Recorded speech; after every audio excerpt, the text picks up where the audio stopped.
What is up, Cowboys Nation? How's everybody doing on this Tuesday evening? Look, I was trying to do a live, but my co-host here, Mike Tag, who is the architect behind the Cowboys cave in terms of all the logos and the graphics and the banners and all this stuff, is on vacation. The hardest working man in show business deserves a vacation. And, I was thinking, you know what? No problem. I've done the live before, but I'm doing it on a Tuesday night. Not very many people know it's on a Tuesday night. Tried to get it going. I couldn't get it to live stream on my Twitter. I don't know what was going on. There was only like 2 people in the chat. Then I started having connectivity problems, and I just decided from that point, you know what? I'm just going to do a quick recording instead of doing a complete live because I feel like things just might go a little bit smoother like that. It's not a regularly scheduled night. Not many of you were prepping for a live.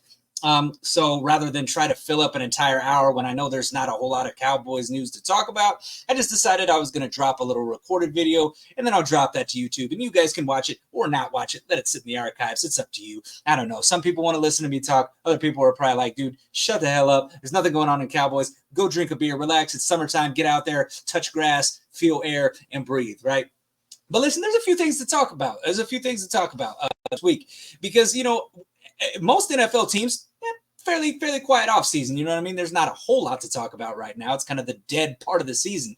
Unfortunately, things get a little bit slow. The news cycle, there's just not a whole lot to talk about. There's some free agency signings in basketball that have gotten some people hyped up, with Klay Thompson coming to the Dallas Mavericks, of course, is one thing that's gotten some people kind of hyped up. But, the Dallas Cowboys, as the world turns, as the star turns, there is always the drama. There's always something going on, something to talk about. And if the media gets even the slightest whiff of it, they're going to snag this thing up and they're going to run with it. And one of the things was an unverified account on Twitter. I don't know if they're unverified, but it's definitely not a major account. It's not somebody that I trust. It's not somebody that I think is a reputable source. Tweeted about CeeDee Lamb, basically, and talking about the fact that CeeDee Lamb, if he does not get the money that he's looking for, could be looking for a trade. I'm trying to find the tweet right now. I'm scrolling. Good Lord, how much do I tweet? Let's see. Goodness.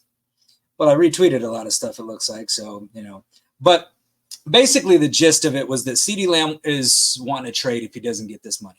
Now, I do believe that CeeDee Lamb is wanting money. Okay, here it is. It's from Pretty Ricky 213, 27,000 followers. But Pretty Ricky from Houston Valley, New York, I believe, has 0 sources when it comes to this, because I have heard absolutely nothing from anybody within Cowboys Nation that actually is in the know.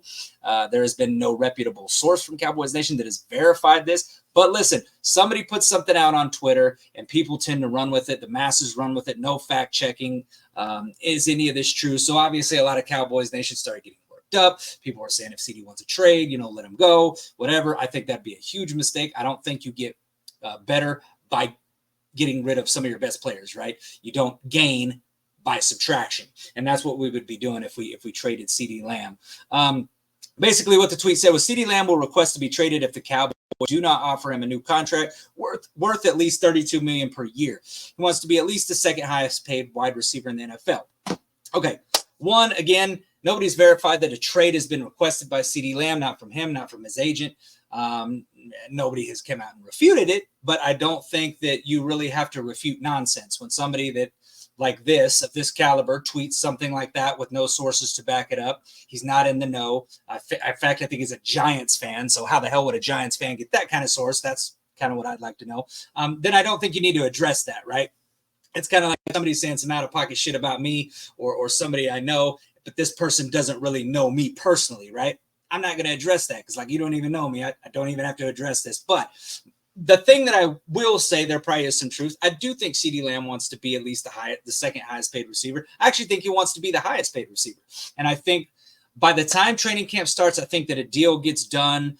I don't know if it'll be at the very beginning of training camp, but I do believe before training camp is over, day one of the regular season, CeeDee Lamb will be lined up as our number 1 wide receiver, as he should. He deserves to get paid. The Cowboys have been putting it off. We've talked about this ad nauseum, that it's just kind of bad business, and that's just how the Cowboys have been operating, right? But I don't think there's anything to be worried about. I don't think there's anything to it in terms of CeeDee Lamb going to be traded off of this team. CeeDee Lamb not being our number one receiver for many more years to come. Just kind of like, I don't think that there's anything to the whole Dak Prescott thing. I think Dak Prescott gets a deal done. I think he gets signed. I think he's the long-term quarterback here for the next 3 to 4 years. And I just think that's how it goes. But, not to be outdone, the Dallas Cowboys, if you think to yourself and you think, okay, whoa, that stirred up some things. That was a little bit of drama. Just think about this. The national media, while all these other teams are having the quiet off seasons and the Cowboys are still deciding to stir some things up, they're going to give them a little bit more chum into the water. They're going to throw a little bit more chum into that shark-infested ESPN thirsty-ass water, because right now they know their ratings are shit because they don't have anything to talk about of actual substance. So they got to talk about the Dallas Cowboys. And here we go.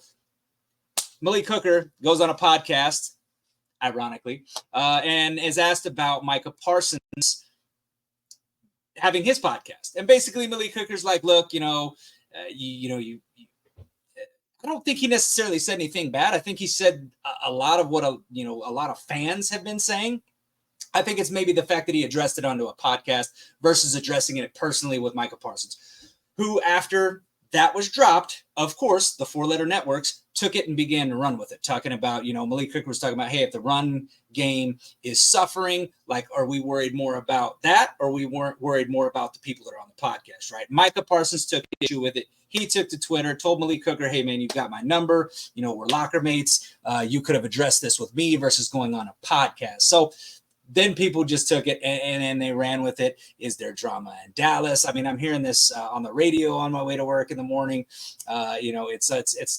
Literally is leading off shows, because that is how thirsty they are right now. They are thirstier than Moses after wandering the desert for 40 days and 40 nights. Is it 40 days? No, it's 40 years. I haven't read the Bible in a while. It's 40 years. They are thirsty for news. So they grabbed onto it and they latched onto it with all they could because they want to talk about the Dallas Cowboys. They want to talk about Micah Parsons. They want to talk, is there a rift in the locker room? Is there portions of the team that don't like Micah's podcast and think that it's an issue, and Micah's butting back and they're butting heads? Look, I don't think that there's really anything to it, honestly. I think that'll get squashed out. I think Micah Parsons is a man. I think Malik Hooker is a man. And I think those two men will get together. I think they'll talk about it. They'll squash it out. Listen, many times in training camp, there's been battles. Do we remember a few years ago when Trayvon Diggs told Dak Prescott, called him a bitch? And everybody was just, oh my God, Dak Prescott's teammates don't respect him. They wouldn't talk to their quarterback like that. But listen, on football teams, disagreements happen. Things get said. And then things, they get worked out. These guys are like brothers. I don't know how many of you are parents and have kids, or how many of you have had siblings growing up. But listen, you love your siblings, but sometimes you fight with your siblings. And that doesn't mean that there's drama. It doesn't mean that you guys aren't a cohesive household. It doesn't mean that you guys can't function together. You can't live together. You can't do your job. As football teammates. There's no difference in that. Sibling rivalry, football having, some tiffs within the organization. I don't think that's going to destroy the Cowboys season. I don't think it's going to dismantle the defense. These are both grown-ass men. They're going to be able to handle their issues. They're going to be able to talk it out, and they're going to be just fine at the end of the day. Now, the thing is, it just added a little bit more flames to the fire.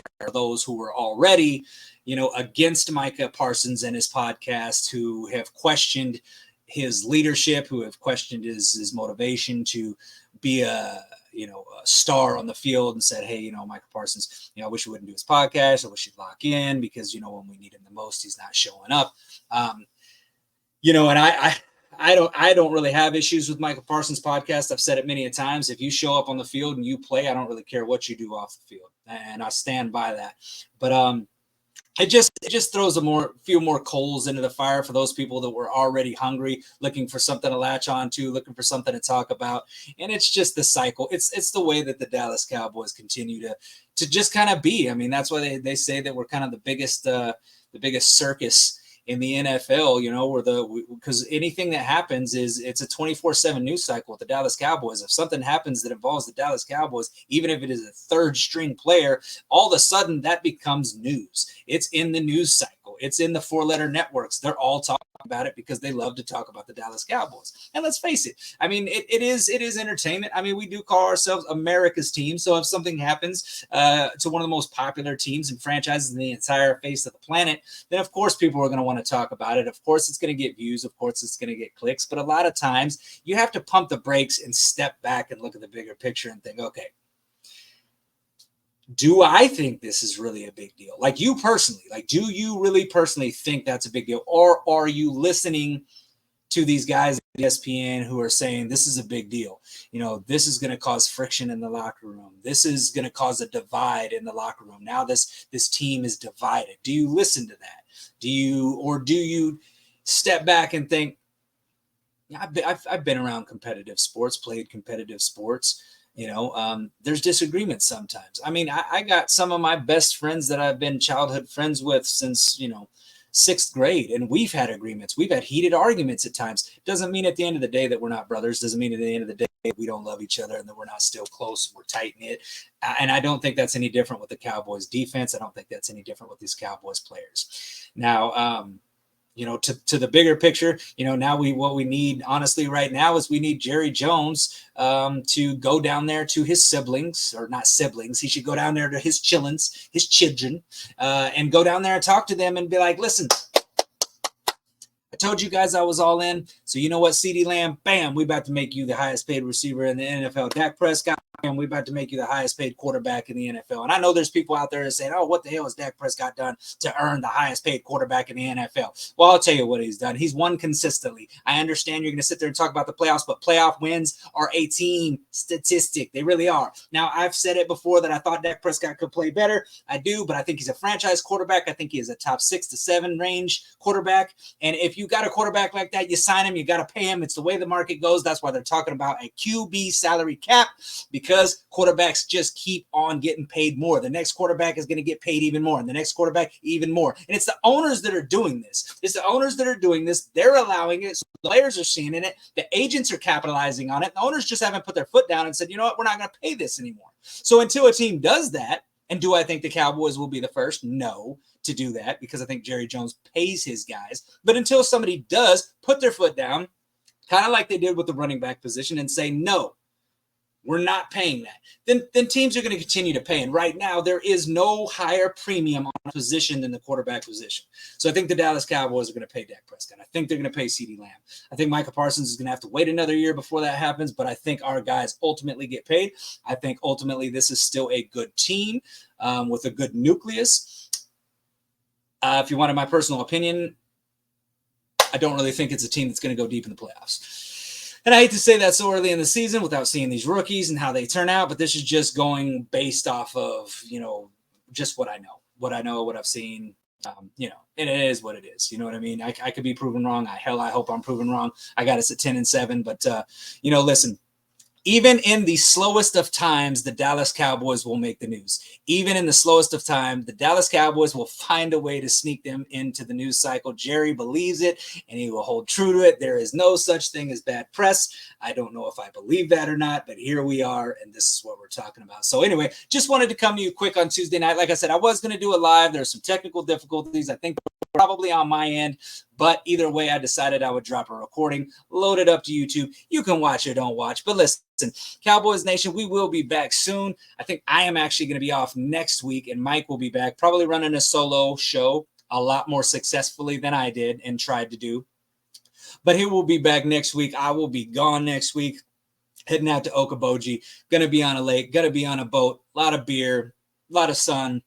Should be a good time. But Cowboys Nation, so I want to thank you guys for everything you do for this channel, for subscribing, for liking, for sharing, just continuing to interact with us and continuing to show up in the chat every Thursday night, 8 p.m. Central Standard Time, coming to the Cowboys Cave, watching Mike and Jimmy when they come in on 7 p.m. Central Standard Time on Mondays. It's just, it's a great deal that you guys do to support us and we really can't do any of this without you. And so we are, forever grateful to you guys. And I can't wait to chop it up with all of you that are coming and planning to come out to the Cowboys Ravens tailgate, 9/22, September 22nd. If you do not have your tickets, get your tickets. If you don't have a ticket, just pull up to the tailgate, drink a few beers, eat some good food, and chop it up with me and Mike and Jimmy Dee. The whole crew's going to be there. So, look, I can't wait to see you guys come football season. It's getting closer and it's getting closer. But thanks for tuning in tonight. I'm going to get out of here. I'm going to get some things done. And who knows? It's Tuesday night. Maybe I'll drink a beer. It's a little early in the week, but maybe I'll drink a beer. Cowboys Nation, till next time, peace.